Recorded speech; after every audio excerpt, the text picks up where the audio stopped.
There we go. And then I will pass it over to our Vice Chair, Emily, once we get this up,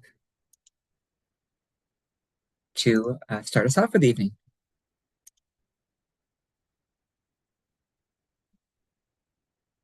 Okay.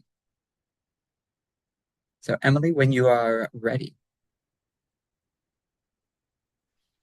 Hey Ryan, can you hear me? I can. I'm sorry. I have a new computer. I'm trying to sort out my tech right now. I messaged you. If someone could read these for me, that would be very appreciated. We can handle it. No worries. Thanks for the heads up, Thank Emily. you.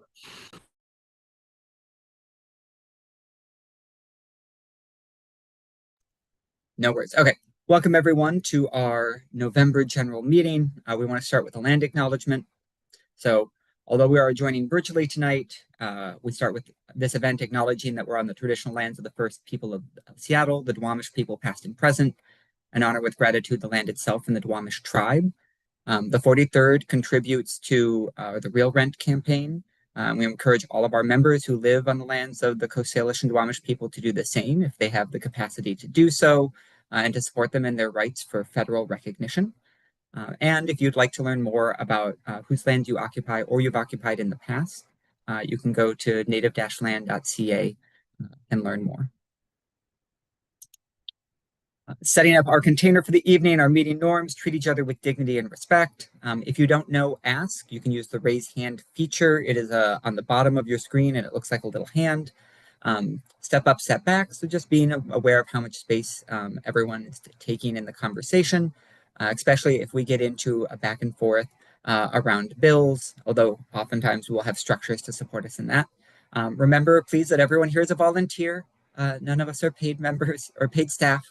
And then together we share the responsibility for staying on time. Our goal is always to end our meeting before 9 o'clock. Some general meeting operations. If you'd like to seek the floor for any reason, please use that raise hand button. It's on the bottom of your screen and it shows a little hand. We will call on people in the order in which they raise their hands. Whenever an item on the agenda will be voted on, the general chat will shut down. That's just common procedure for us. So if it's an item that we're going to take a vote on, the chat will close down and we'll move to the hands only. And that's just a way to allow everyone to focus on the conversation that's taking place and not feel like they have to follow the chat and follow the conversation at the same time when it's something that we're voting on. For voting codes, if you have not found your voting code, you should have received an email today that has your voting code. If you are not seeing it, please send an email to tally@43rddemocrats.org and we will help you out with that. And then this meeting is being live streamed. So we use Robert's Rules of Order to help us structure our meetings. They're just a set of procedures to help give us a container for how we engage with each other. You don't need to know the details in order to participate them. If you are here, you have the right to participate in this meeting. And if at any point you don't understand what we're doing or don't understand the process, please feel free to raise your hand and let us know, and we will slow down and we will explain what is happening. And if you are a parliamentary rock star, please use your powers for good and be aware of the impact of making complicated motions. The most common motions that you will see us use are point of order, and this is used when you think we aren't following the rules. For example, point of order, we need to vote on this first, or point of order, we need to do such and such first. So if you think we're doing something out of order, point of order. Point of information is when you need to ask a question that's relevant to the topic. So point of information is not, I want to share information. It's, I need some information or I need some clarification. And then point of privilege is that you need some sort of adjustment so that you can fully engage. So for example, if something is not working with the volume, someone was muted, you don't have access to your voting code and you want to vote, those would all be points of privilege. Anything that makes it so that you can fully participate in the meeting. And then finally, we want to congratulate all of our endorsed candidates on winning their races, including the nail biter that was the mayoral race. Super, super excited. And we'll do a little bit of a report out on some of the actions that we took later. And then we're going to have some fun data to dig into in the new year once we get all the precinct level data so that we can really dig into what impact we all had. So excited to both celebrate celebrate these victories and to look at the impact that we potentially had going in the future. Okay, I'm going to stop my screen share. I'm going to check in with Liam and see how we're doing on getting everyone signed in. Real quick, is there anyone who has not yet, let's throw this in the chat one more time. If you have not yet signed in, please make sure that you go and use the first link that's in the chat and use that. Yeah, Ben.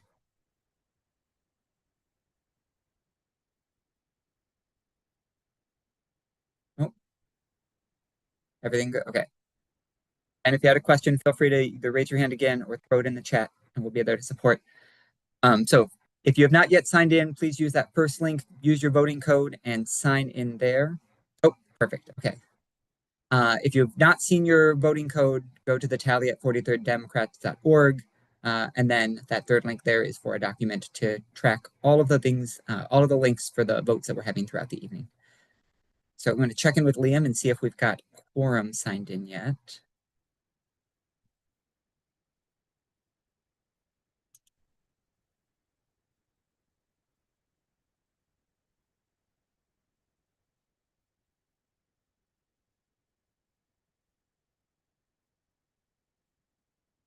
While we're waiting for that, we'll just do a couple of announcements. Oh, wait. It is looking like we're currently 3 folks shy of quorum. Oh, 1 folk shy. It just updated. Okay. So 1 person shy. 1 person shy. So if you're that 1 person who hasn't signed in yet, please use that link. While we're waiting for that last person to get signed in, we'll just do some quick announcements before we get into approving the agenda. Thank you for everyone for your Get Out the Vote efforts. We hosted a variety of different canvases with our endorsed candidates and are so excited to see them win. We also mailed out about 3,000 slate cards to mostly renters in precincts that have high renter density and did not have a PCO. We are excited to do a little bit of data analysis around that once we get the precinct level vote results in, so that we can compare the precincts that we sent our emails to, or sent our slate cards to the ones that we didn't, to really dig in and see, like, can we see some sort of impact for doing that type of mailing effort. And I just want to share that the campaigns noted how much the 43rd stepped up to co-host these canvases. We definitely were an LD that was out there and were recognized for the efforts that we put in for turning people out at the doors and for supporting through sending out our slate cards. Okay, Liam. We have hit quorum.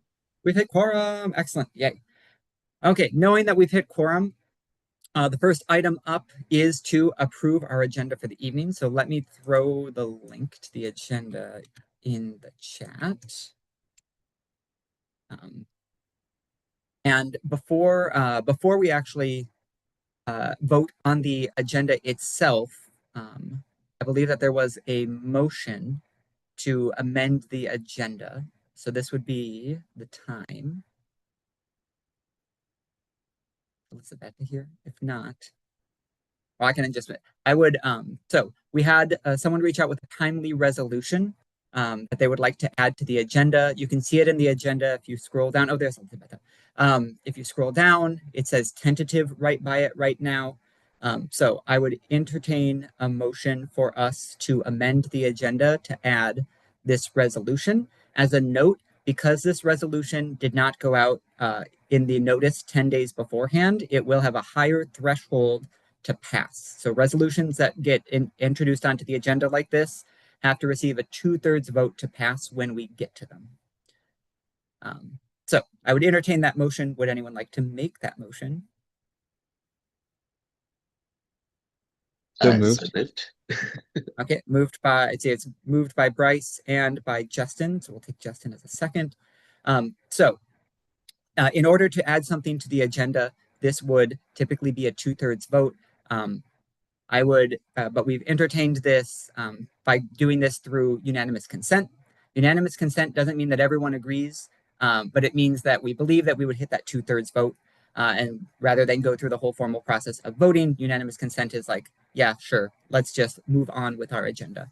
So since it has been entertained through unanimous consent, I will ask 3 times, is there anyone who's opposed to adding this resolution to the schedule? Anyone opposed? Anyone opposed? Okay, seeing no one opposed, we will add this resolution to the agenda. So I'll remove the tentative on our agenda right there. And then I'll entertain a motion to approve the agenda through unanimous consent.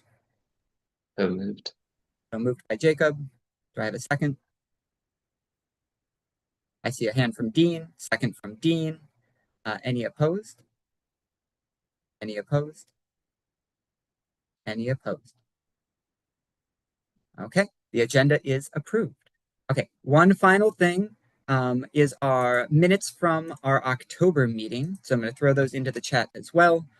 As always, a huge shout out to our secretary, Frederique, who takes wonderful minutes. If you've never checked them out, I encourage you to check them out. They're great, and they keep us on top of all of the actions that come out of our meetings. So I would entertain a motion to approve the October meeting minutes by unanimous consent. So moved. So moved by Jacob. Do I have a second? Second. Second by Justin. Any opposed? Any opposed? Any opposed?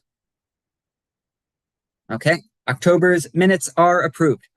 Thank you all for efficiently helping us move through getting our agenda approved, amending our agenda, and getting our minutes approved. Additional things on the chair report. We are super excited to announce, and you probably saw it in the email, but we're going to say it here. We've got our holiday party coming up. So this November meeting will be our last general meeting of the year in December. Instead of having a general meeting, we have a holiday party. It's an opportunity to get together with other members, share some food, build community, celebrate all of the amazing candidates that made it across the finish line this year and all of the hard work that we put in for the 43rd. It's going to be at a residence in Fremont. It is relatively close to a bus stop. I think actually maybe 2 bus stops and across the street from a QFC. So if you want to last minute grab an item to bring, it's very easy to do so at this location. And we'd love to have as many of you who are free to come and join us. It is going to be on December 16th from 6:30 to 8:30. So that would be the Tuesday that we would typically have our general meeting. So it'll be a Tuesday evening in the Wallingford neighborhood. And the link to sign up is on the chat, 44, and the 62. Awesome. Thank you, Jacob. And then finally, we just want to let you know we are in the process of working on a member survey that we'll be sending out in about a week or so. This is a survey to hear from all of you.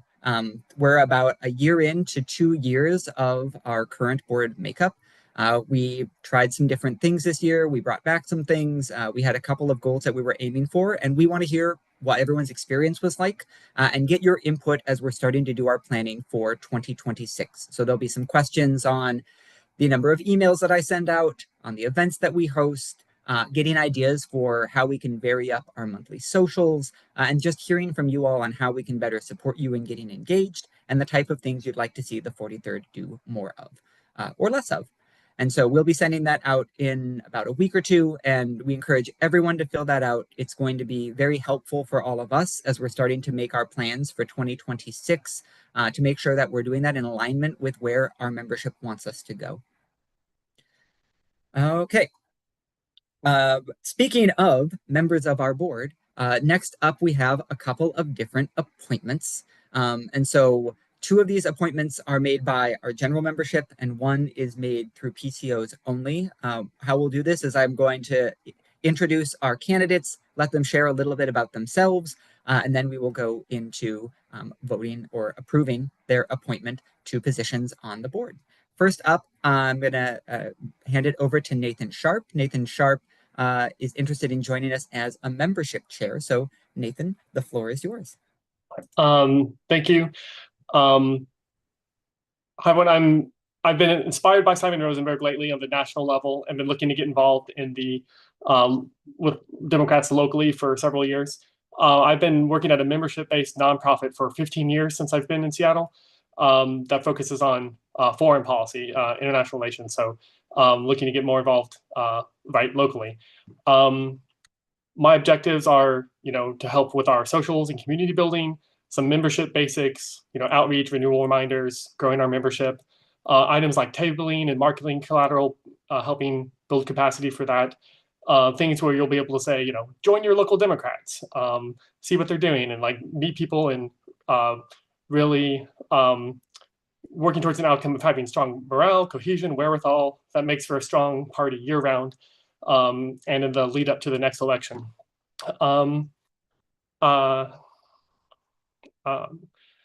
Just want to share my favorite Dewey quote, John Dewey, that is. We lie in the lap of an immense intelligence, but that intelligence is dormant and its communications are broken, inarticulate, and faint until it possesses the local community as its medium.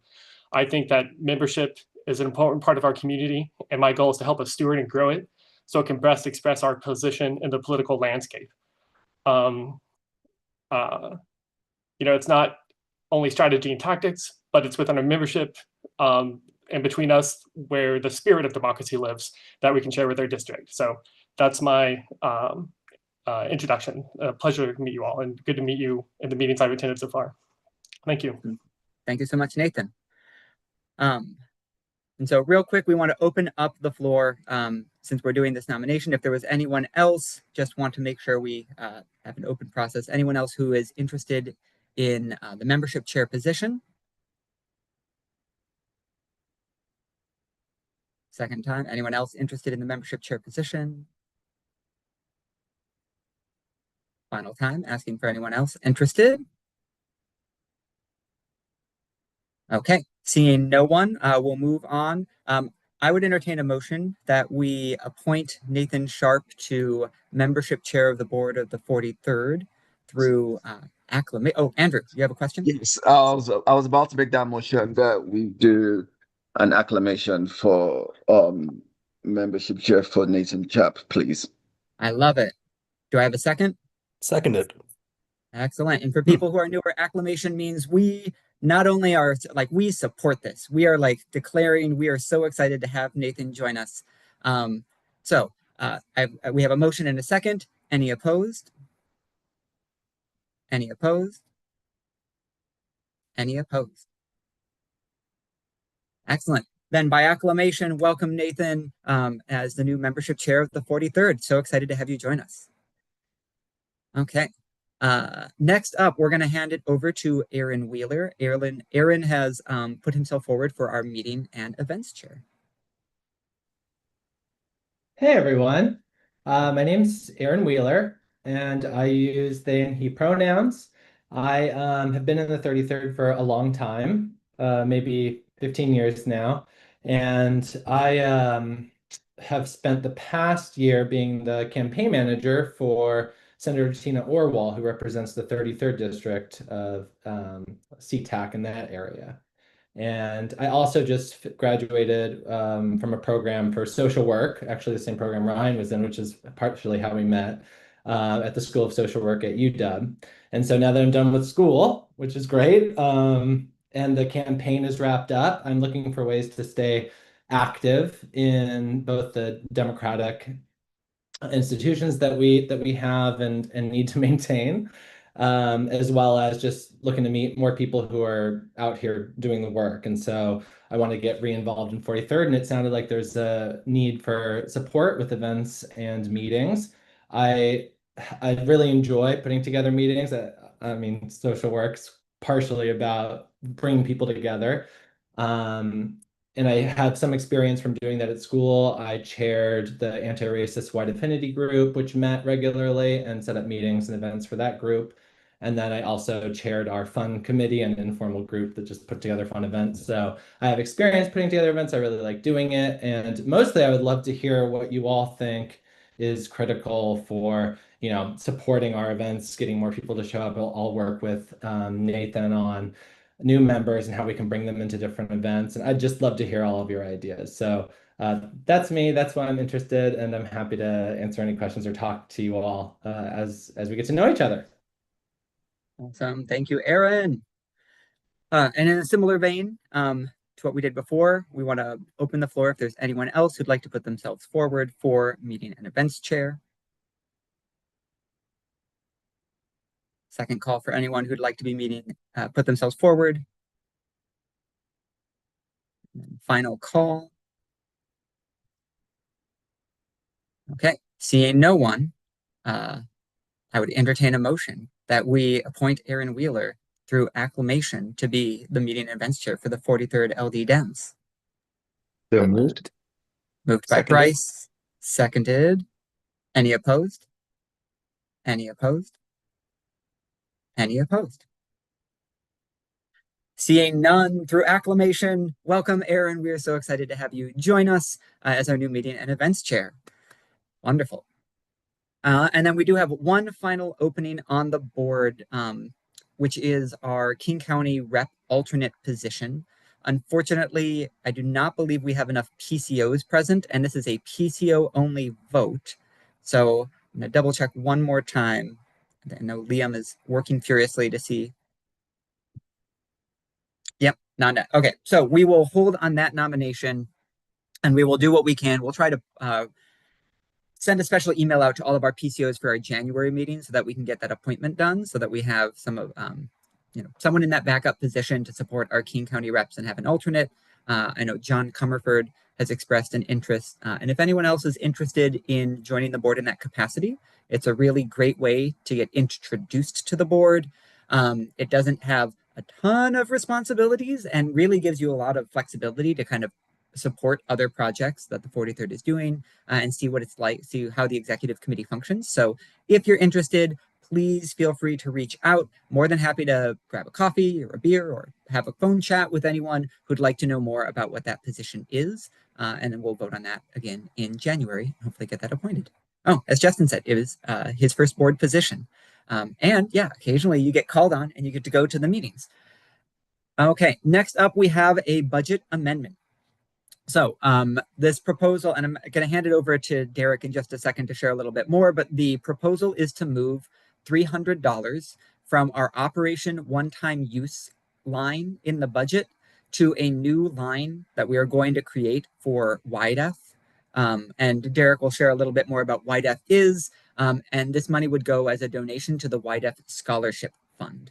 And I do just want to note that our goal for next year is to create this line item from the beginning and to have a YDF line item that supports not only the scholarship fund, but is also a designated pot of money for any of our members who go through the YDF program that need financial support, so that we can be ready to support them and have a line item that we can pull that money from in the future. But I'm going to hand it over to Derek to share a little bit about what YDF is and why this scholarship fund is important. Thank you. So I'll share a little bit about WAIDF. It's Washington Institute for Democratic Future. It's been around since the late 90s, and what it is it's a 16-weekend program where there's a class of about 32, normally 32 people.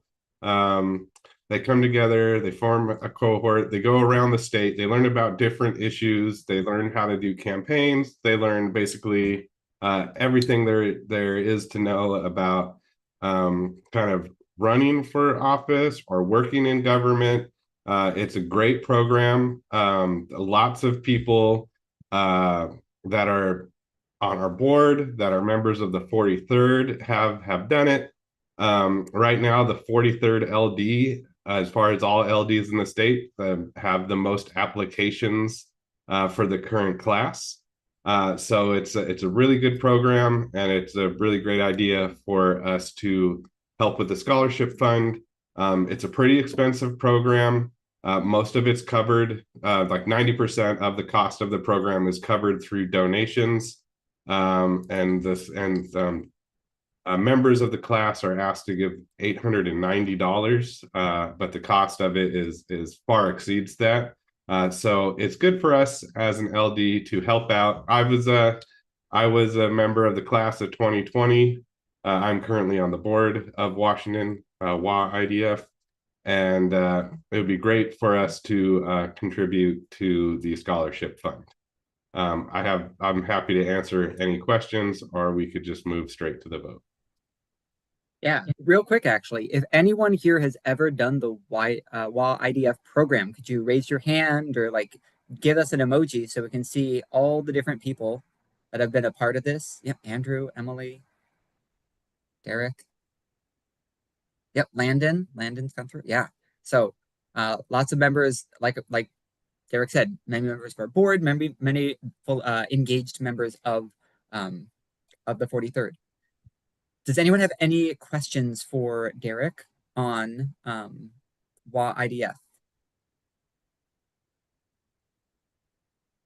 Okay, if not, we can move into this proposal. So again, the proposal is to move $300 from our operations one-time use line, which currently has $500 in it. We're not planning to spend that down by the end of the year. So this will not put us over our budget. This is just moving money that we're not going to spend this year from one line item into a new line item. And that new line item would be the YDEF Scholarship Fund, to do a $300 donation to support this program. I would entertain a motion that we approve this budget proposal through unanimous consent. So moved. So moved by Jacob. Is there a second? Seconded. Seconded. Any opposed? Any opposed? Any opposed? Okay, seeing none, the budget proposal, the budget amendment is approved, and we will move $300 to the scholarship fund line and get that off to support future Democratic leaders of our state. Thank you all for supporting this excellent program. Okay, now we get to go into some of the meat and potatoes of our meeting. We've got 4 resolutions that we're going to be getting through. I also want to give us all a heads up about our collective timing. If we're going back to a reminder of our norms that we're all collectively aiming to hold time together, we will have our 3 state reps, Rep. Macri, Rep. Scott, and Senator Peterson, joining us at 8:30. And so when we get close to 8:30, we will pause what we are doing and transition over to engage with them. If we can get through all of those resolutions before then, excellent. If some take a little bit more time, that's okay. But I just want us to go in with the expectation that if we get to 8:30 and we're in the middle of a resolution, we're going to pause that. We're going to go and engage with our speakers, and then we'll come back to that resolution work after their time is done, just to respect their time because they are very busy right now in the lead up to the legislative session.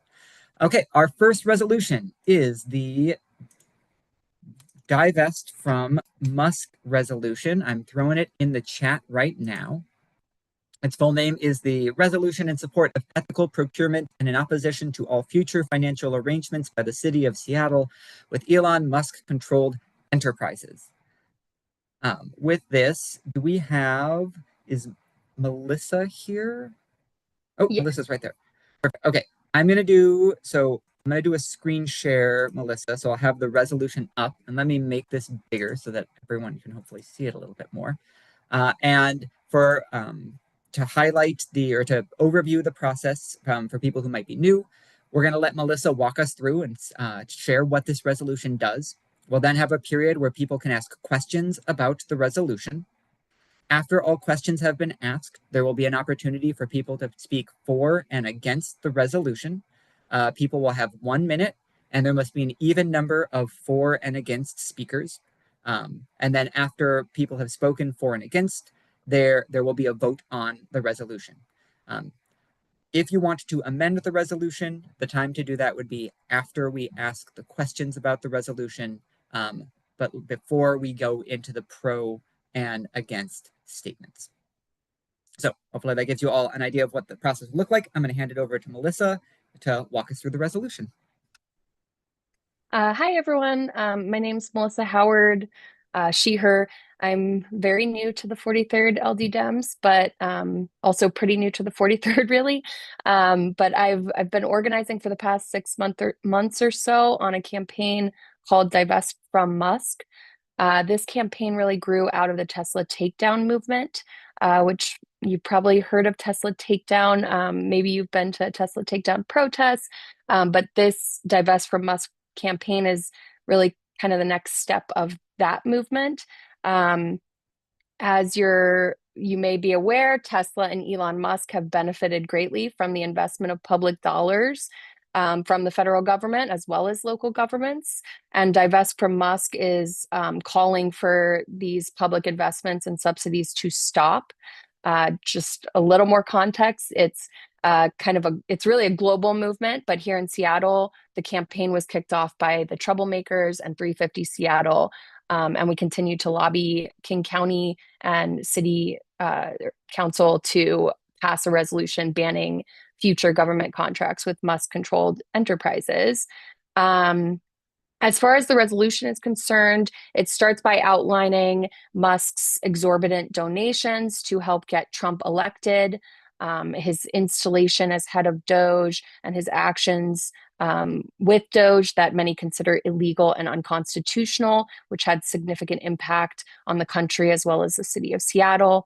It also highlights the safety and product concerns with Tesla, the terrible labor practices at the company, and that Elon Musk has exhibited contempt for regulators. It talks about X and the role that Musk and his platform have played in amplifying hate speech and the threat to democracy that is.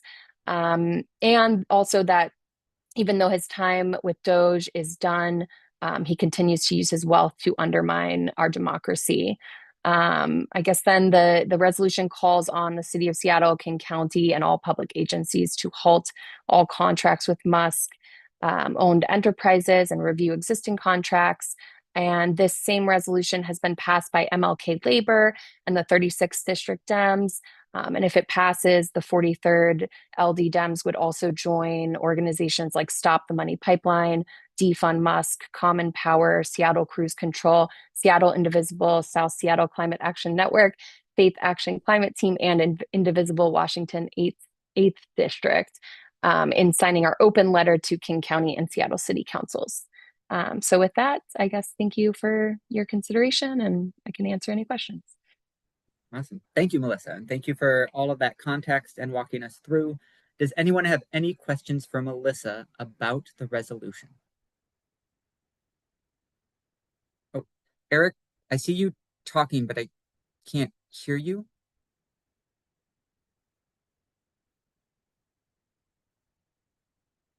No, still can't hear you. We'll check in with Corey, and then if we can't hear you, you can also feel free to maybe we can open up the chat and he can put the question in the chat. Corey.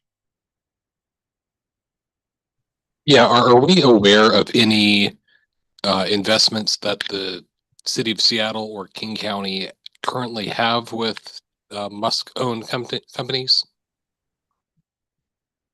So we've been in talks with both Councilmember Strauss and Councilmember Rink. And obviously we're kind of in budget season right now. To our knowledge, there are no existing contracts. So that piece of it is not necessarily relevant. But again, like we just think that it needs to be clear that we need to not go into business with someone that's undermining our democracy. Thank you. Frederic? Hi, I was just wondering if there was any specific reason we're targeting the city and the county only and not the state to do the same thing as well. So we're like, as a group, we're definitely first starting with the city and the county. We are also actually working on an autonomous vehicle legislation that we're actually starting at the state level for that. But this is kind of just a first effort of trying to get people to formalize and make this statement. But yeah, I agree. And then Eric, I know it had looked like you had wanted to say something. You can feel free to we can try to see if we can get you, or you can feel free to throw your question in the chat. While we're working on that, is there anyone else who had any additional questions for Melissa? Okay, not seeing any. Eric, do you want to try throwing your question in the chat? Now I'm wondering if Eric can hear us.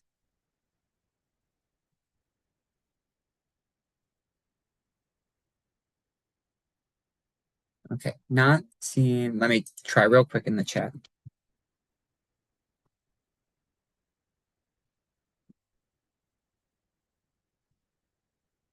I might just be completely misinterpreting there. What? Oh, and then Corey, one problem with the state is that investment is controlled by the Washington State Investment Board, which has a mandate to pursue the highest rate of return within reasonable risk, and that's an ongoing fight with other issues such as BDS and divesting from companies that contract with ICE. Yes. Let's see if Eric sees anything in the chat.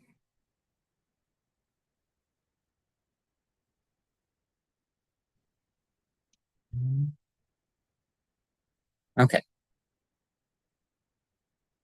Okay, seeing that we're having some challenges, I think we'll move into the next part. Okay, so is there anyone who would like to speak in opposition to this resolution? Anyone who'd like to speak in opposition? Third call for anyone who'd like to speak in opposition. Okay, seeing none, then we will move past the statements for and against because they always have to be balanced. And so if no one's speaking against, one needs to speak for. And given that no one wanted to speak against the resolution, I would entertain a motion that we approve this resolution through unanimous consent. So moved. So moved by Jacob. Is there a second?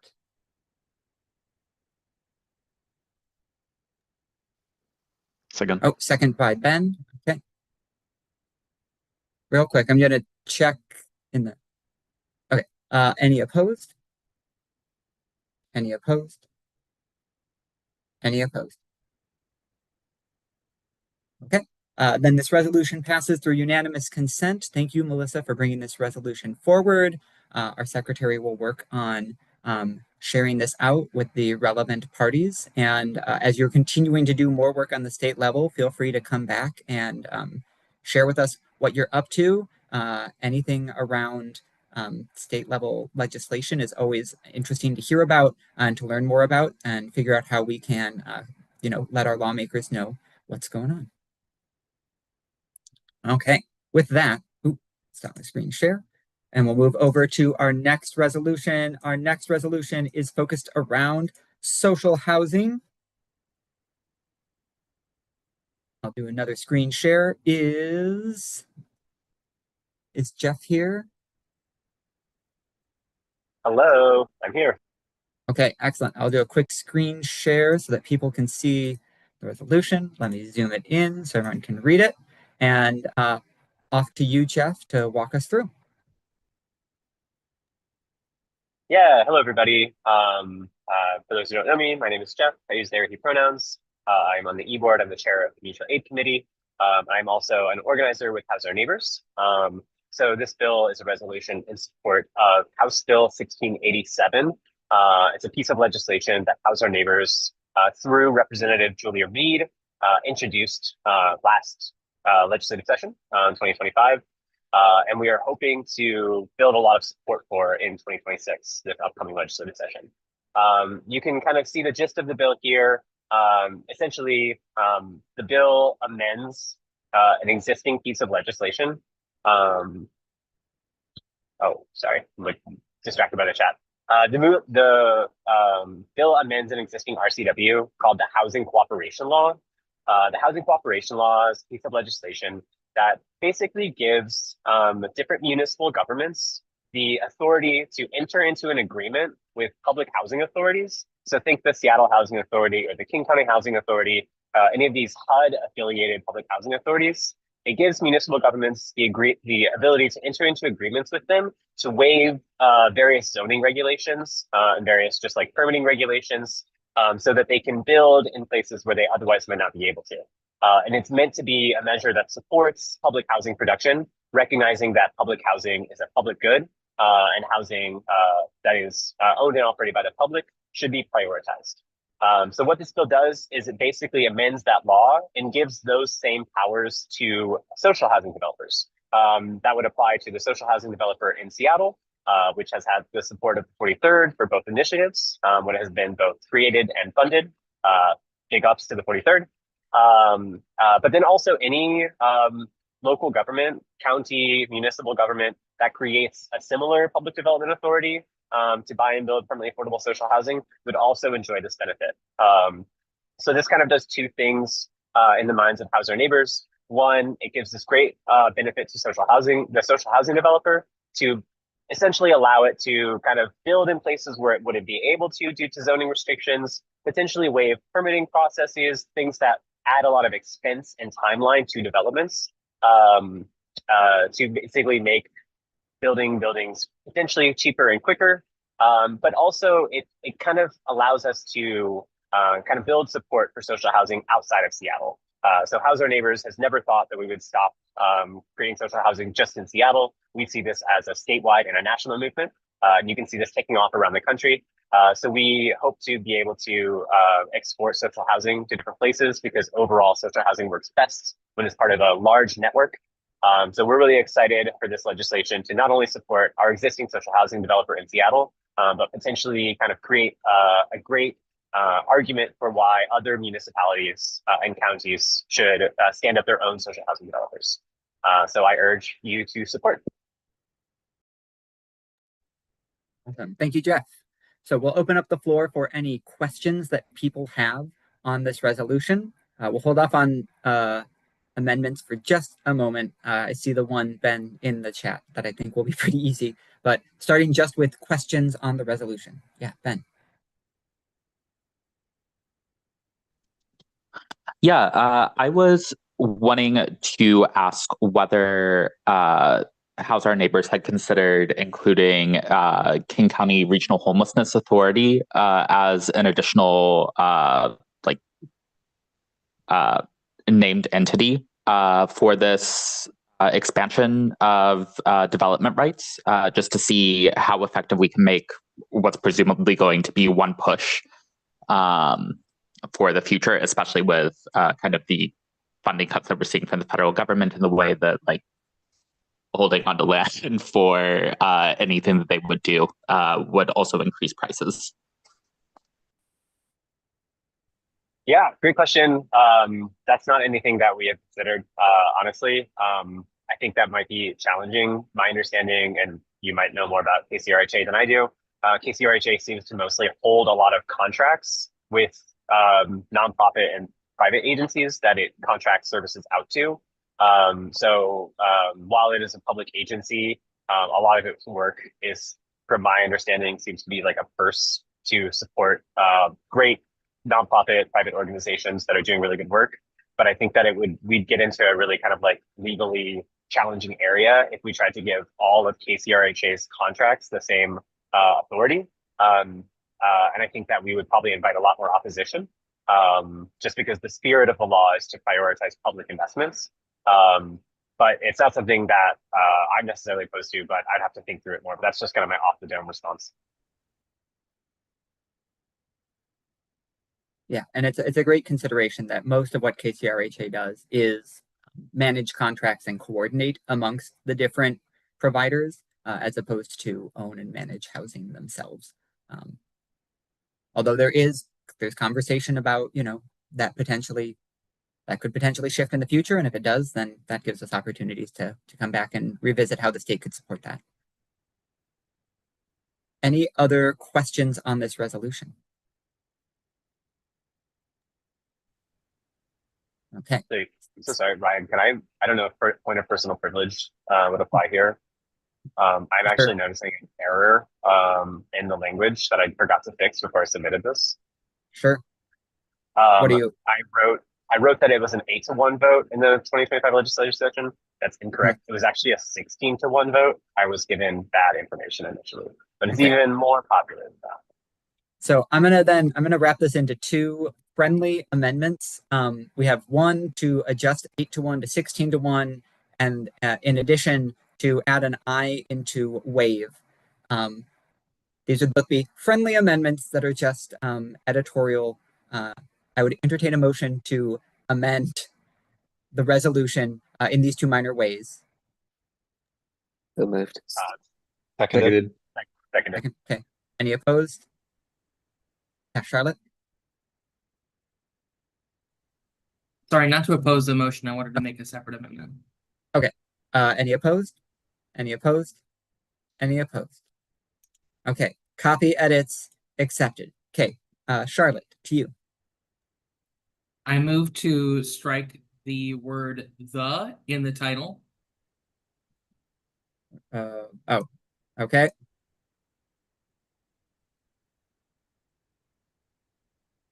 Any other? Thank you. Yeah. Any other copy edit, friendly copy edit modifications to the resolution? Okay, we can do this one quickly. Any opposed to amending the text in the resolution to remove the word "the" from the title? Let me, sorry, I need to frame this correctly. I'll entertain a motion to approve through acclamation a modification of the resolution to remove the word "the" from the title. So moved. Seconded. Is there a second? Any opposed? Any opposed? Any opposed? Lovely. These are the times when I'm like, there should be an easier way in Robert's rules to just be like, hey, there probably is. You know what? I'm going to put that on my to-do list. There's probably an easier way to adjust the language in a resolution when it's just a friendly copy edit than to go through all of that. Any other questions or modifications that people would like to propose to the resolution? Ryan. Yeah. I believe that spelling corrections are considered clerical and don't need to be voted on in the future.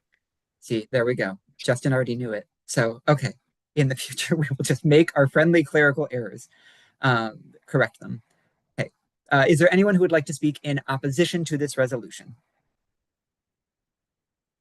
Second call for someone speaking in opposition. Final call for someone speaking in opposition. Okay, seeing none, we will move to our vote. Since no one wanted to speak against the motion or against the resolution, I would entertain a motion to declare through unanimous consent the passing of the resolution in support of HB 1687. So moved. Moved by Marvin. Is there a second? Second. Second. Any opposed? Any opposed? Any opposed? Okay. Let it be known. The 43rd passes this resolution in support of HB 1687. And I know that Jeff has been setting up some meetings with some of our elected representatives. And so we will aim to have a representative from the 43rd there to reinforce our support for these when chatting with our elected reps. Okay, Thanks for next fixing up. my grammar mistakes, y'all. Teamwork. That's how we do it as the Democrats. Next up is a resolution to protect the public. So I'm going to pass this over to, I believe Mary is here. Is Beth also here? Or is it just you, Mary? I'm here, but I'm having problems with my camera for some reason. Oh, no worries. Okay, well, I'll start the screen share and then get this bigger. And feel free, both of you, to walk us through this resolution. Randy. Sorry, started off muted. Thanks, Ryan. Thanks, everybody, for making time for this. This ordinance, Protect the Public, it's an ordinance that requires the City Council to direct the Seattle Police Department and the City Attorney to protect the public from illegal abuses by federal agents. If an agent kicks down a door without a judicial warrant or detains someone without a probable cause or pepper sprays a peaceful demonstrator, those federal officers should be arrested by Seattle police and charged with state felonies. Our local police serve us, not the federal government.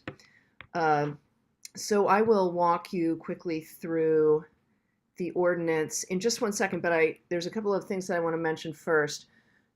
this ordinance was written by several Seattleites, including legal professionals. We have run it past the Northwest Immigrant Rights Project.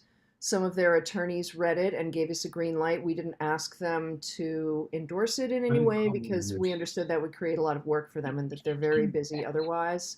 Okay. Okay. So we've also discussed it with Erica Evans, and she's thinking about how it can be applied. And we are in conversation with Rink's office about it. Also, Katie Wilson is aware of it. And so I just want to make that clear as we sort of move into the overview here. So we all can see what's happening across the country. A lot of constitutional violations, a lot of violence, a lot of excessive force. And so that in the whereas section, it's basically various versions of that, warrantless surveillance. It's a really dynamic problem that we're up against right now, but we do have some tools in place, and we need new tools as well. We have the Keep Washington Working, that's mentioned in the whereas section. Some of our concerns are that Seattle, as a local jurisdiction, is going to be liable for civil damages when federal officers abuse people and they win their court cases down the road. It's the city and the city taxpayers who are going to be paying those judgments. So I'm pretty sure with this group, I don't need to go over too much exactly why it's needed. I think everyone is really pretty alarmed by what's happening and hoping to get some new tools in place. So in the resolution section, it points out that our pre-existing laws are not being upheld, and also that it's very important to halt excessive force. That's not unprecedented for Seattle to push back against these kinds of abuses. So it includes the various sort of attributes that many people have been discussing at this time, like, unidentifiable officers. It requires for the Seattle Police Department to document, to keep records when they are on the scene, when ICE is making arrests or trying to make arrests. So that will help us down the road hold people accountable if they're committing crimes. Beth, did you have anything you want to add to that? No, it's I think also that we have to support the pro-democracy elements within the police force. And this is a strong statement to say we have your back. We know that this is a challenge, shall we say, from the behavior of some of the police officers. So before we get into these conflicts with federal agents in our town, we should clearly put out the expectations of what the citizens want from the police force. And we hope the police chief will be directing the police force to protect the public from these abuses. Good. And then someone else wanted Randy Baker, who helped write some of this language, wanted to add something. It seems to me, I don't know how the city works that well, but it seems to me if there's an ordinance or some kind of regulation enforced in Seattle, I don't think the chief of police is asked to enforce it. My understanding is that it's the police chief's duty to enforce whatever the law is.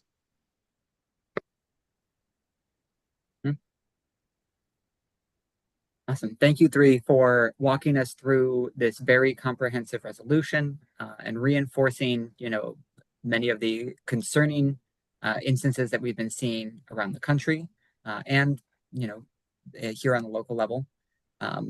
And the proactive steps that you're advocating for our city and our law enforcement to take. Is there anyone who has any questions on this resolution that they'd like to ask.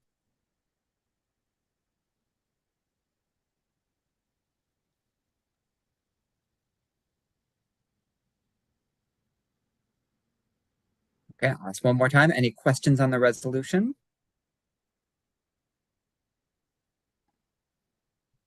Okay. Is there anyone who would like to speak in opposition to this resolution? Second call for anyone who'd like to speak in opposition. Final call for anyone who'd like to speak in opposition. Okay, seeing none, I would entertain a motion for us to approve this resolution through unanimous consent. Still moved. Moved by Justin. Is there a second?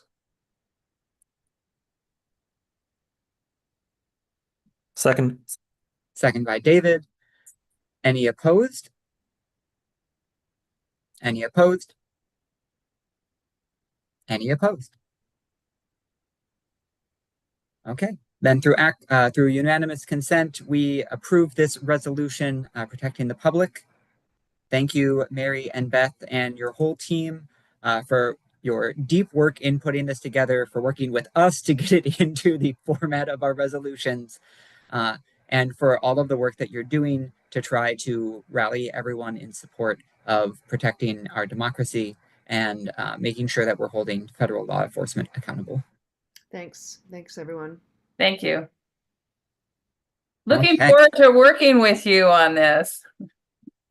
Yeah, and as actions, we'll coordinate with you all on some ways that we can do some direct action around this. And if additional action items come up, bring them to us. Now that we've got a resolution that we can point to, the 43rd is always happy to jump in and get involved. Thank you. Ryan, I have a quick question. Are you going to put the chat back on by any chance? The chat will come back on. We can put it in for you if you have a link or two that you want to share that's related to the resolution. I just have a chat message from Justin that I wanted to respond to. The chat will come on after we do this final resolution. We'll open it up. Okay, perfect. Thanks. Yep.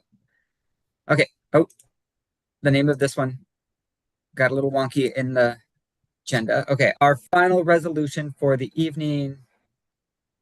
Its name is little. Got weird in the. Oh wait, why are we not opening? There we go. Okay. And I think Elisabetta, you were going to speak to this one.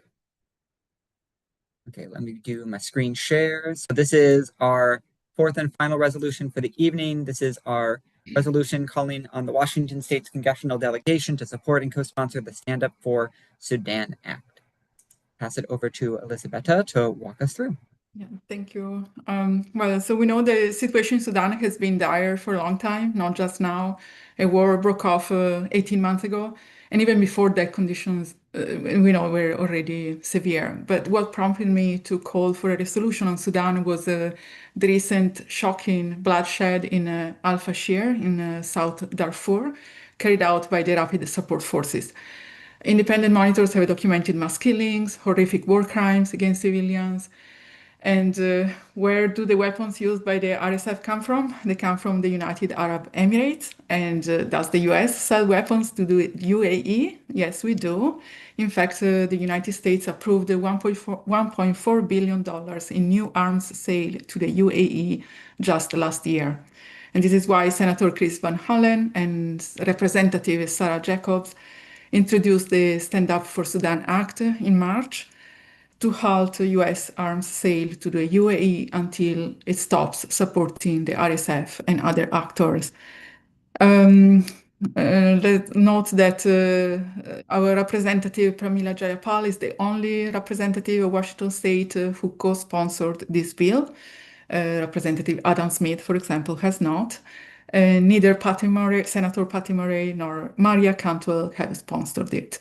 And so I'm asking the 43rd LD Democrats to adopt this resolution to urge all members of Washington State congressional delegation to support and advocate for passing the Stand Up for Sudan Act.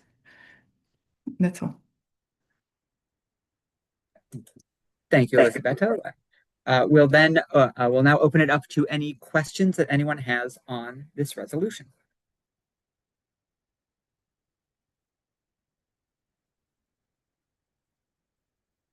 Yeah, Ben.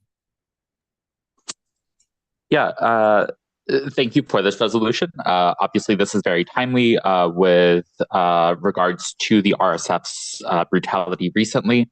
I am curious whether there's any idea of if we're also going to push for similar towards Qatar, which has also been supporting the traditional military, which has also been engaged in human rights abuses, just to have a universal no weapons being delivered to this conflict zone and a actual statement on both towards both sides of the belligerents right now.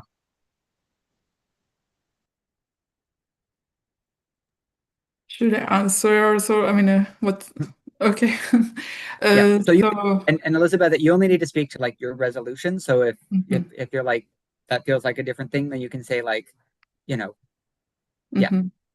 Yeah, I mean, I know that both forces are really complicit in this horrific, war crimes, etc. I know that the other side are supported by various parts. I read about Russia. I read other suppliers. So I actually haven't heard about Qatar. So well, in order to include it to that resolution, I would need to find their sources. I'm sure there are lots of actors involved in this. So I would like to keep it to this, like to support specifically what Senator Van Halen and Representative Jacobs have moved forward. But definitely there are several actors, involved in this. And I'd say one thing that might make it help us to contain this particular resolution is that it's pointing to a specific piece of legislation, which isn't to say that we can't have another resolution in the future that is speaking to the broader context and the atrocities that both sides have been committing in this civil war, and calling on broader action. But given that this resolution is focused around a specific piece of legislation, yeah, it might make sense to maintain this one around that and then to craft a separate resolution for the future that's looking at the broader context. Any additional questions on this resolution?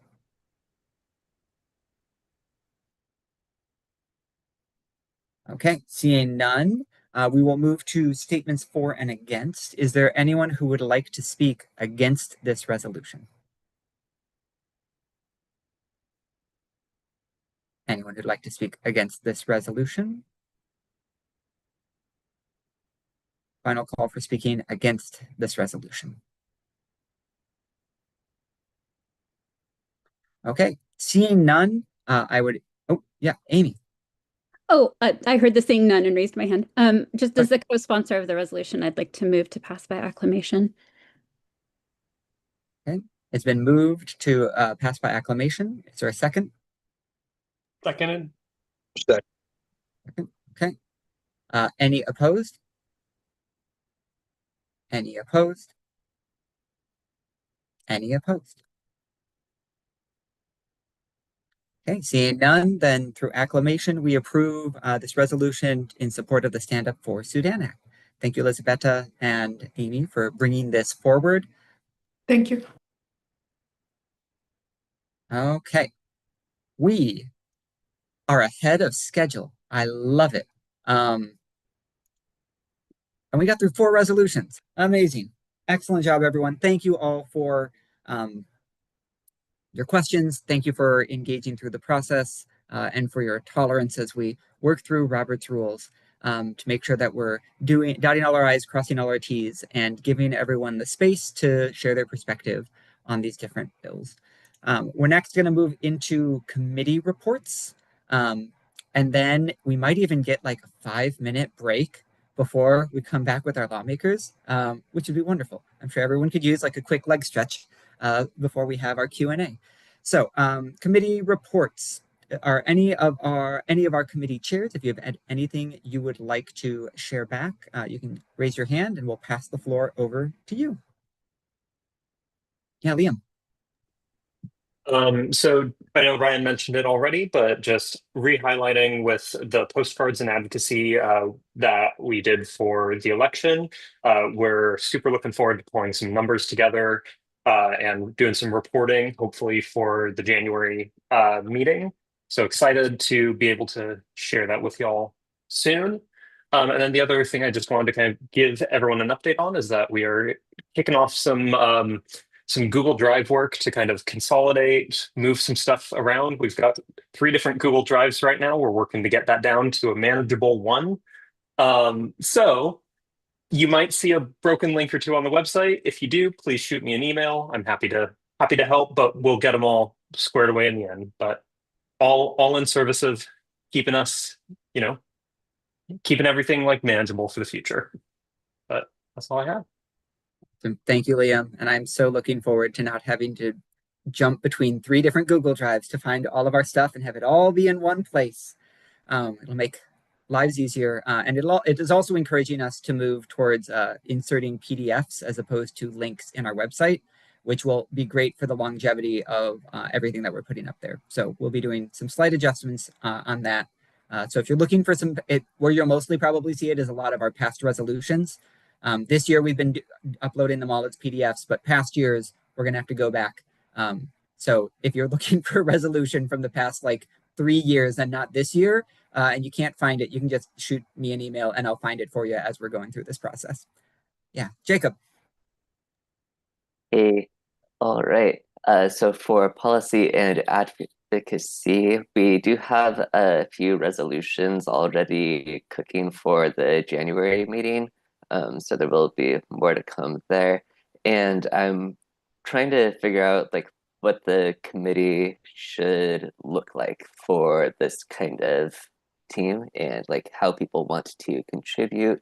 So if you have any thoughts on that and you're interested in the committee and haven't signed up already, there will be a link in the Sunday email for the committees. And yeah, I would just love to hear your thoughts. You can send me an email.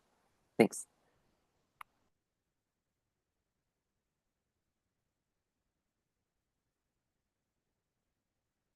Awesome. Thank you, Jacob. Next up is Jeff. Hello, everybody. Apologies for being camera off. My bus broke down, so now I'm walking to a new bus stop. So I'll save you all me, Nick the Rainier, talking. But I just want to give a quick update for the Mutual Aid Committee. We are having our monthly meeting next Monday at 6 p.m. on the 24th. They happen the final Monday of the month each month. Apologies for missing last one. I think, like many, I was a little caught up in all the election stuff. But we'll be meeting again. We have been doing some work to support various mutual aid groups. That's been increasingly important with, we're seeing food, like we saw everything happen with food stamps. So me and a couple other folks have been collaborating with different local mutual aid groups that have been trying to kind of stand up some responses, make sure everyone has access to food who's been losing it. So if that's the kind of work that you're interested in, come through on Monday at 6 p.m. You will see a Zoom link in an email soon, I'm sure. Awesome. Thank you, Jeff. And just reinforcing, it's Monday at 6 p.m. And if you are interested in participating in the mutual aid subcommittee, you can send Jeff an email and they will send you all the information and the link. We have so far distributed funds to, I believe, 4 different mutual aid organizations across our region, supporting various needs that people have had. And we know that a lot of mutual aid groups are stretched particularly thin right now as they were scrambling to get some extra resources to cover some of the benefit lapses that luckily our state mostly compensated for, but there was still a lot of need that they were pulling in resources to support people with. And so this is a good time for us to go and help them make sure that they've got what they need, especially as we go into the colder and darker months. And people might have some more immediate needs for things that are going to keep them warm. Any other? Yeah, Justin. Hey everyone. So I just wanted to remind everyone that we are on Blue Sky and Mastodon and Instagram. Those are the three social media channels that we are actively involved with currently posting. Blue Sky is at 43rddemocrats.com. Mastodon is at 43rd Democrats at mastodon.social. And Insta is 43rd Democrats. And you can access those links from the top and bottom of our website. I also just wanted to share a fun stat that our post for the election to congratulate Katie Wilson on her win had 458 reposts on Blue Sky, 30 quotes, and 2,500 likes almost.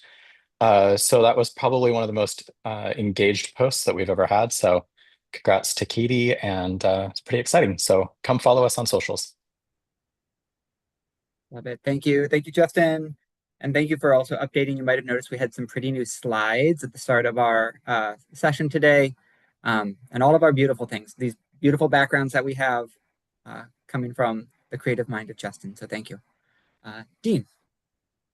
Good evening, everyone. I am the alt for the King County Democrats and the vice chair of their endorsement committee, which is a focal point of the county committee's work.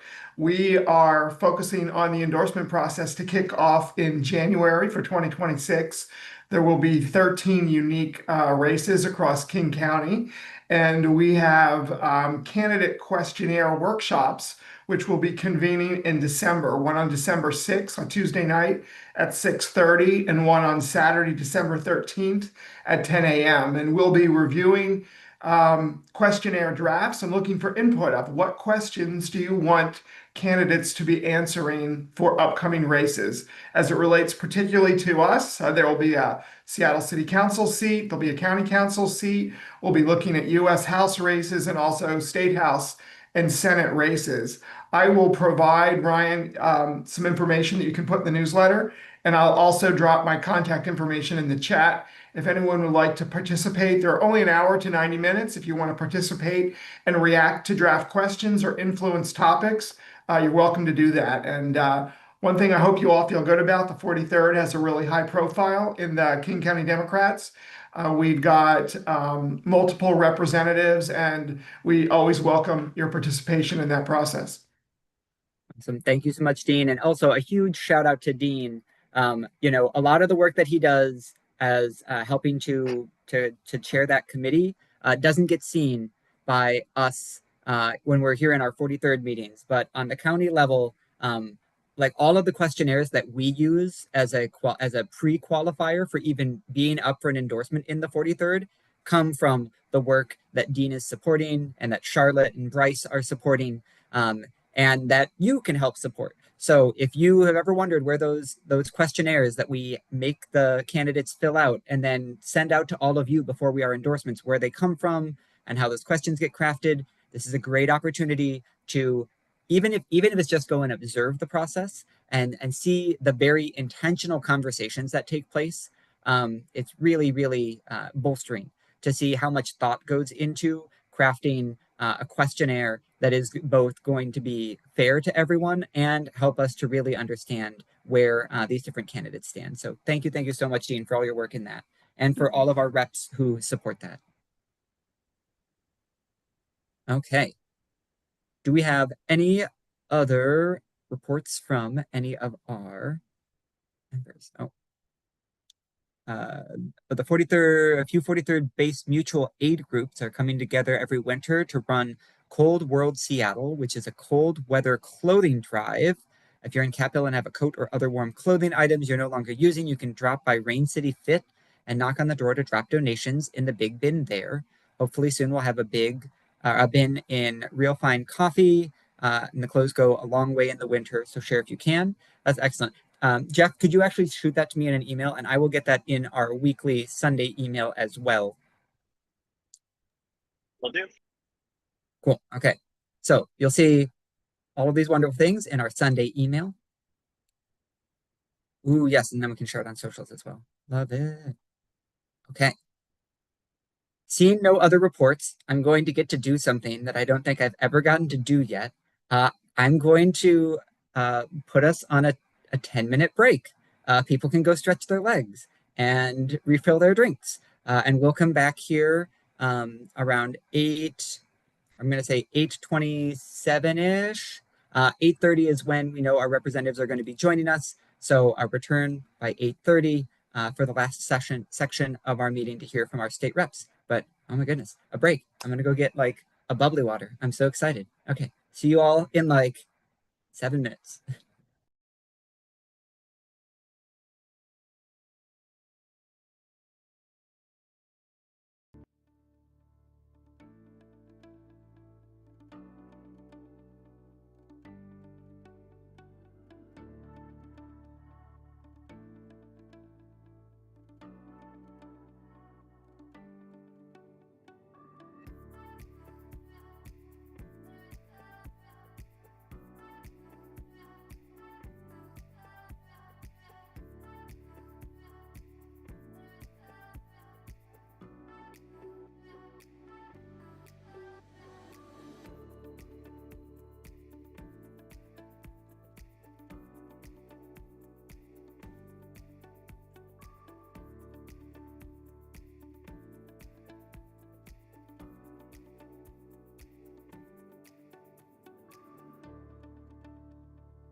Okay.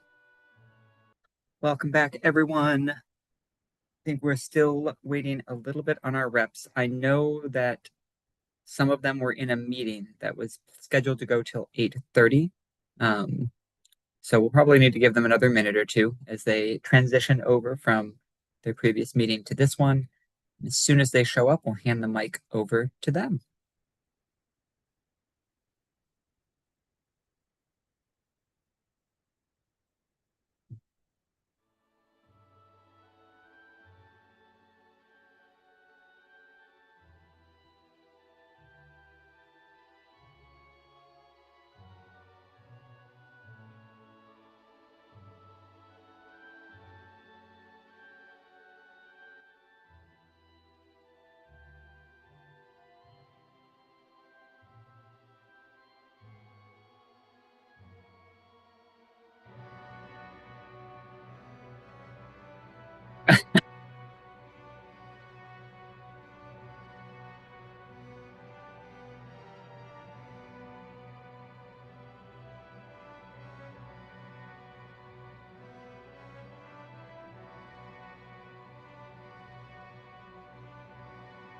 The real question is, what is Liam trying to indicate to us about this upcoming legislative session, that this is the song that he chose?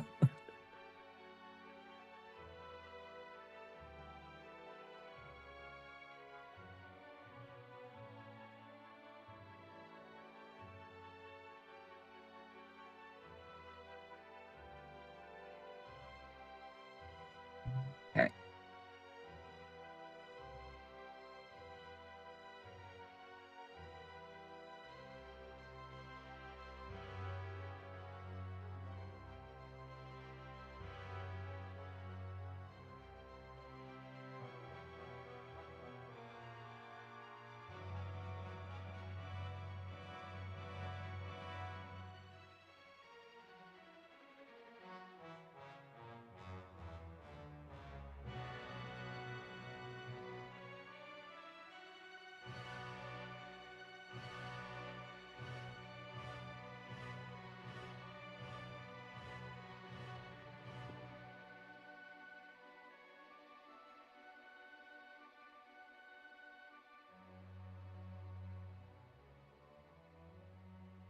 Okay. Thank you all for your patience as we wait.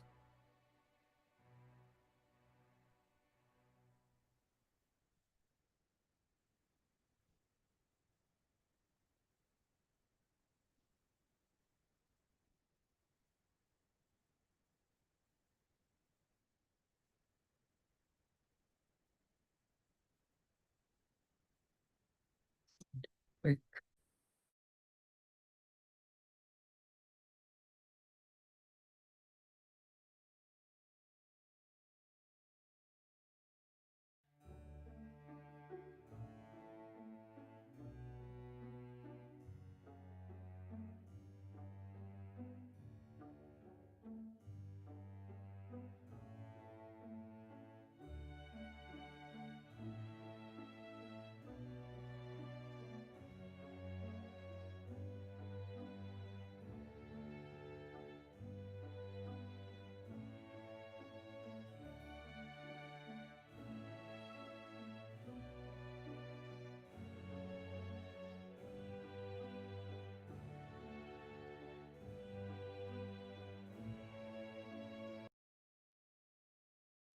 Yes.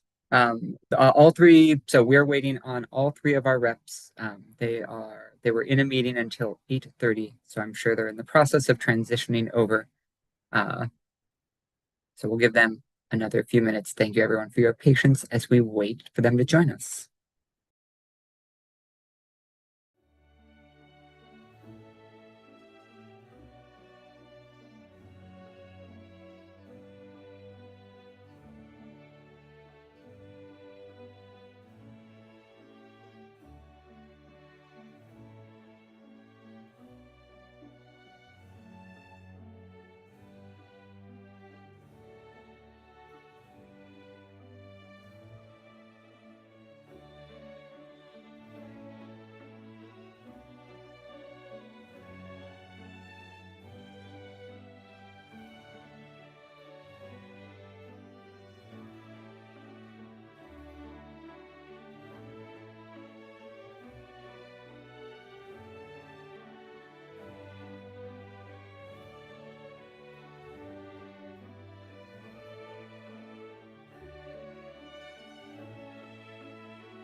I love the chat taking place, or the chat in the chat.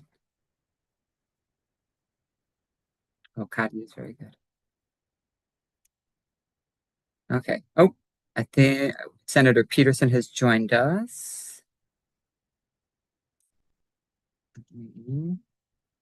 Put them on spotlight for us. Okay. Looks like he's in transition, getting into a space where he can more easily talk, so we'll give him a second to do so. And I believe Representative Macri was in, I think, if not the same, a very similar conversation, so she'll probably be popping on in just a second as well. Love it. Okay.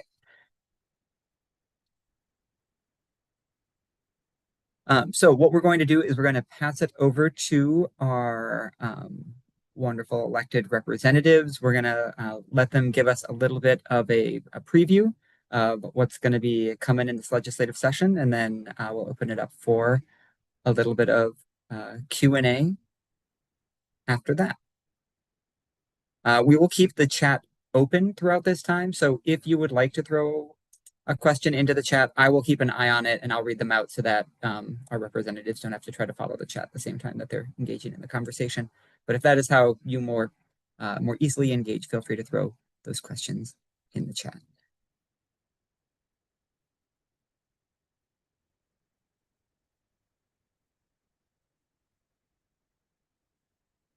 Cafe. Okay.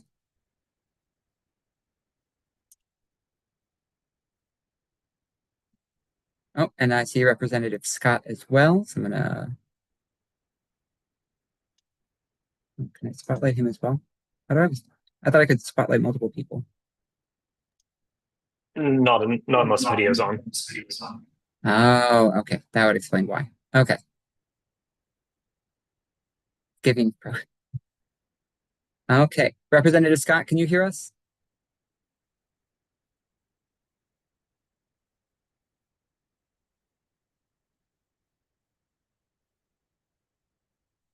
Joys of getting everyone set up and on technology.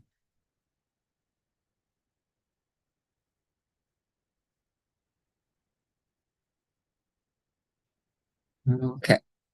So, spotlighting. Well, okay, there we go.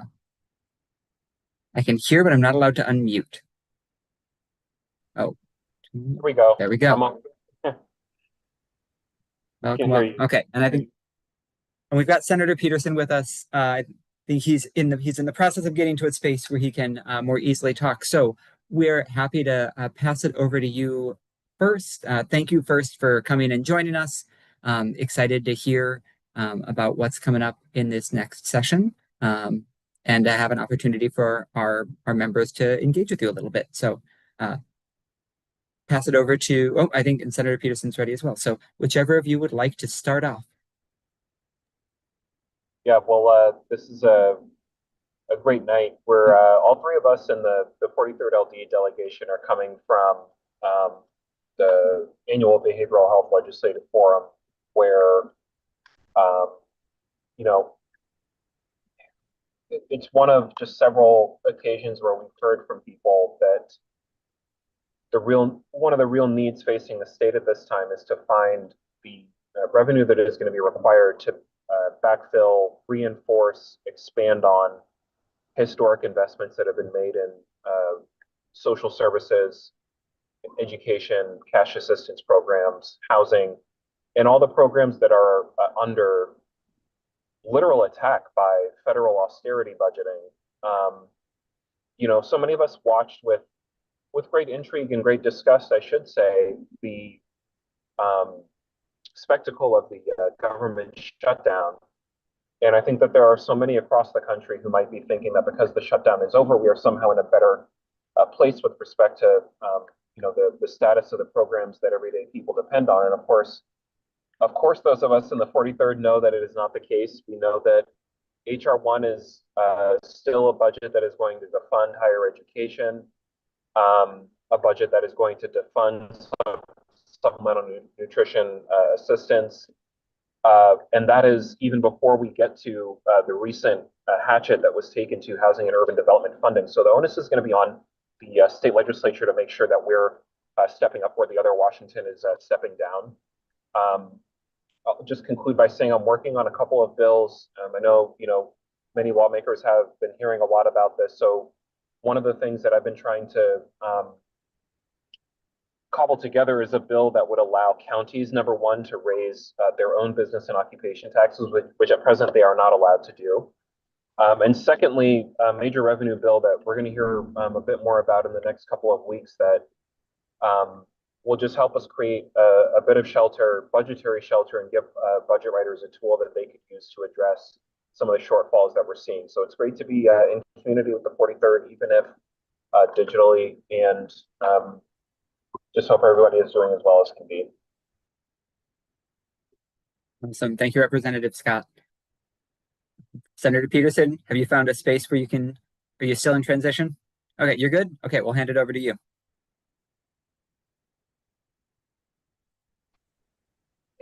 Hey, everyone. Thank you very much for bearing with us. As Representative Scott said, we were all coming from the Behavioral Health Legislative Forum, and I'm at the link station, so ready to head back to Capitol Hill. So for my caucus, we've had our work getting ready for the 2026 session. The number one priority is to protect Washingtonians and defend democracy really against a malevolent federal government that is intent on trying to hurt the people of our state in so many and various ways. Our second priority is to stabilize both the current budget and then to do the long-term system work that we need to do to make sure that our state budget is able to fund the priorities that for investment that we know the people of our state have. And our third priority is really to think not only about our own budgets, but about the affordability of the state that we live in for all of the people who live here. So focusing on housing and childcare and healthcare expenses in particular, but really trying to do our best to make life more affordable for the people of the state. I think shot through all of that is the fact that we've got an upside down tax system that really punishes poorer people and does not ask enough of our richest residents. So I am working on a significant piece of legislation that will attempt to begin to address that, and look forward to a lot more conversation about that in the months to come.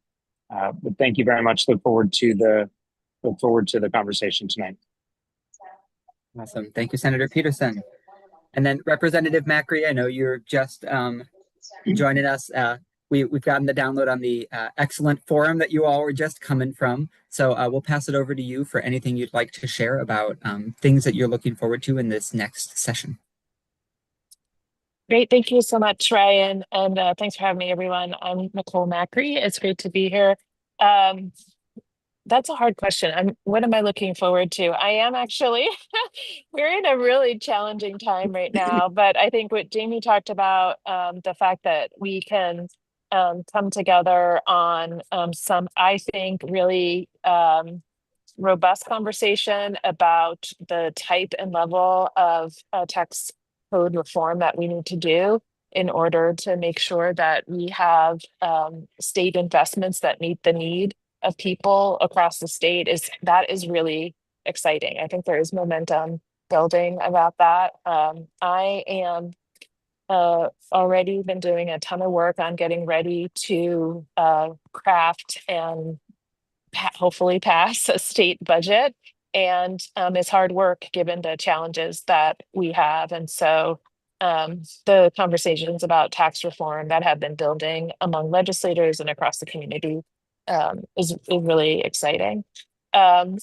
I am working on some targeted things. You might not be surprised to learn in the affordable housing and homelessness policy area as well as healthcare access. These are areas that are particularly under attack from the federal government and the Trump administration, and particularly targeting vulnerable communities, including trans individuals, LGBTQ individuals, people living with substance use disorder and mental health conditions. And so working hard on that, making sure that we continue to be a leader in access to reproductive health care in Washington state. So there's a lot of talk about protecting, sustaining, defending, but I do think we have opportunities to make progress on kind of long-term reform that will right size our budget to meet the needs of the people of the state. So that is particularly exciting, and Jamie's been playing a very big leadership role in it. So that's been exciting as well. Awesome. Thank you. So we're going to transition over to a couple of questions. I've got a few in the chat, and then we'll take some in person. So maybe I'll bounce back and forth. I'll start with one in the chat. Beth says, oh, and then someone asked another one. Beth said, I know that special education received additional funding last year. What can we do to maintain state education funding and avoid money being siphoned off for from public education into voucher programs? Keep electing Democrats. I'd say that's number one. Yeah, and thanks to the Washington State Constitution, once we put funding into basic education, it is very difficult to make cuts in that area. And so I am concerned about many vulnerabilities in the state budget due to cuts. Basic ed, including special ed, is not one that I am concerned that will see cuts in this legislative session. But it's really important for folks to keep raising their voice about the risks and dangers of vouchers. I don't think we have a challenge in the legislature, but challenges do abound, including at the ballot, that we need to be aware of. Yeah, and can you all hear me still? I will agree wholeheartedly with Nicole on that. Brian Haywood worked very hard to try to get a ballot measure in front of the voters. Turns out he didn't have quite as much support as he thought he might, but there will be. I think everyone is expecting an attempt to pursue a school voucher system. It's not going to have traction in the legislature. The other thing I guess I would say is, just going back to my first point, we have to have more revenue to make the kinds of investments in the public schools that we know are needed. We made good progress on special ed this last year, removing the cap, increasing the multipliers, strengthening the safety net programs. But we know that it's probably only a third of what our districts actually need to cover the costs of special ed. And that, of course, is only one part of an underfunded public school system. So we absolutely need to continue to advocate for school funding, and we need to talk about the need for additional revenue. Thank you, Bob. I'm going to hand it over to Jeff for a live question. Oh, I also just put my question in the chat, so I'll just read it. Thank you all so much for being here, and thank you for all the work you're doing. My question is, I'm excited to hear conversations around progressive revenue and adjusting and addressing our upside down tax code. But we did hear a lot of this same conversation in kind of stir, and there were a lot of bills put forward around progressive revenue last session that ultimately largely ended up not coming through because of the governor and other corporate influences stepping in. I'm wondering if you're feeling different this session, if you're feeling more confident. I also have heard the House is struggling to find votes, and that could just be hearsay, but I'm kind of wondering if you can speak to that. If the governor's tune has changed with the federal situation, just kind of like, how confident are y'all feeling this session? Yeah, it's definitely the case that we have not had a compliant partner in the executive's office in the hunt not only for progressive revenue, but in the attempt to reduce terrible amounts of cuts that we have seen to social and human services in our state. The point was made around sort of the presence that corporations have in the state. It's definitely the case. 6 largest corporations in Washington spent $2.1 million lobbying the legislature last year. And I think that the fact that something like 7 billion, B as in Bill Gates dollars worth of cuts was made is reflective of that presence. I will say in the House, we're talking about a number of proposals that we feel very strong about. And I should hope to like to see those move, whether or not the governor has committed to sign those anyway, if only because we want to make a statement to the people of our state that a neoliberal Democrat is not the one who is in charge of, or should not be in charge of, the direction that we take as a state that has affirmed over and over again our commitment to progressive revenue. So I'm definitely going to do what I can in the House and in our caucus and on the Finance Committee to keep that fighting spirit, get some of these bills passed and moving, A, because we know they can do a lot of good, and B, to just let people know that we're on their side on this issue and others. Yeah, so I'll maybe jump in and say that we have had very positive conversations with the governor. I think he is absolutely open to, has not yet committed to support, but is absolutely open to supporting a significant piece of legislation that would really move our efforts on progressive revenue forward. So I'm feeling positive about that. I think the House Democrats are going to be meeting maybe even as soon as Thursday. Yes. Yeah. And my caucus has already had a good set of meetings over the last few months getting ready for this. I think we have a fair amount of alignment among the Senate Democrats about the need to do something really bold, notwithstanding the fact that it's an election year. So I'm feeling pretty good. We're having conversations across the spectrum, with not only the progressive allies who are part of Balance Our Tax Code, but also with businesses who are, I think, realizing that they didn't win the elections, right? And that they need to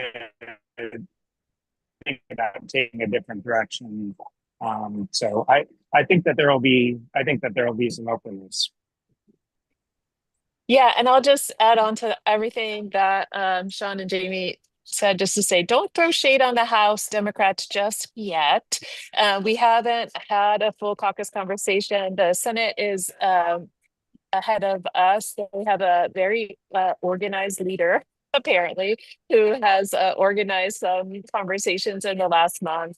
The House is meeting Thursday, and then we have our what we call our annual advance, to talk about the legislative session the first full weekend of December. So it's not that House members have position on this yet. It's just that we haven't talked as a caucus about revenue proposals yet. Thank you all. Okay, I'm going to merge 2 questions together for our final question. One of them, the questions are like, what legislation do you foresee coming this session that could help uphold and protect the rule of law? And in a specific vein, what progress is or can be made this session around restricting and regulating ICE agents and conditions in detention centers in our state?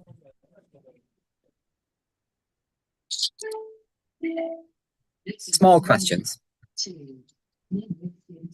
Yeah, so let me say that I know Senator Valdez is taking the lead on legislation on the Senate side about banning masks, the use of masks by ICE agents, and is working with Senator Dingra, who chairs the Law and Justice Committee, and with the governor's office to advance that proposal.